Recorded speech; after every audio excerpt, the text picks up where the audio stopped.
President Trump will expand mental health care for transitioning veterans as they leave the military, an effort to reduce suicides in a group that is considered particularly at risk. The changes will stem from an executive order that the president will sign Tuesday afternoon, administration officials said. Veterans Affairs Secretary David Shulkin said in phone call with reporters Tuesday that it will take effect March 9, giving the Defense Department, the Department of Homeland Security and the Department of Veterans Affairs 60 days to iron out details and develop a joint plan. The executive order calls for seamless access to mental health treatment and suicide prevention resources for transitioning service members in the year following military service, according to a fact sheet provided by the White House. Within 180 days, the departments are expected to report back to Trump on implementation of the plan.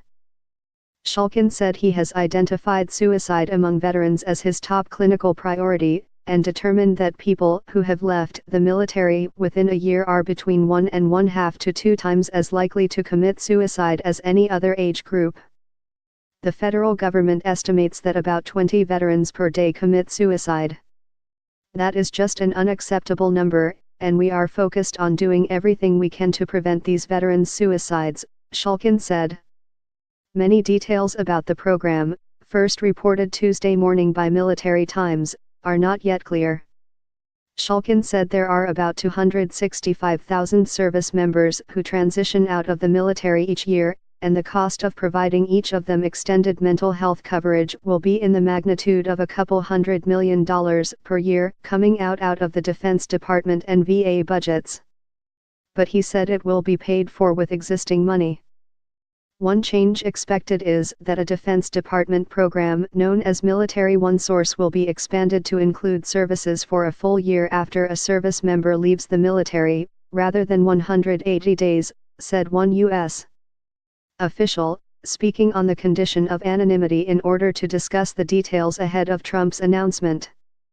The program offers face-to-face counseling to discuss relationships, deployments, and reintegration, and a 24-hour call that assists with everything from moving to managing a budget. The Pentagon also will look for ways to start the transition process for service members earlier during their time in uniform, the official said, though the timelines are not yet clear. The issue here is looking at transition as a process, and not an event, the official said. The government has long grappled with how to reduce the rate of veterans' suicide. VA reported in 2013 that about 21 veterans per day took their lives, and updated the figure in 2016 with improved statistics.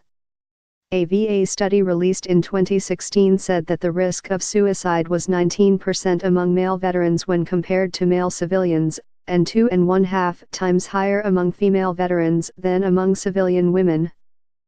The rate of suicide among male veterans was highest among veterans between the ages of 18 and 29, and the highest among women between 40 and 59, the study found.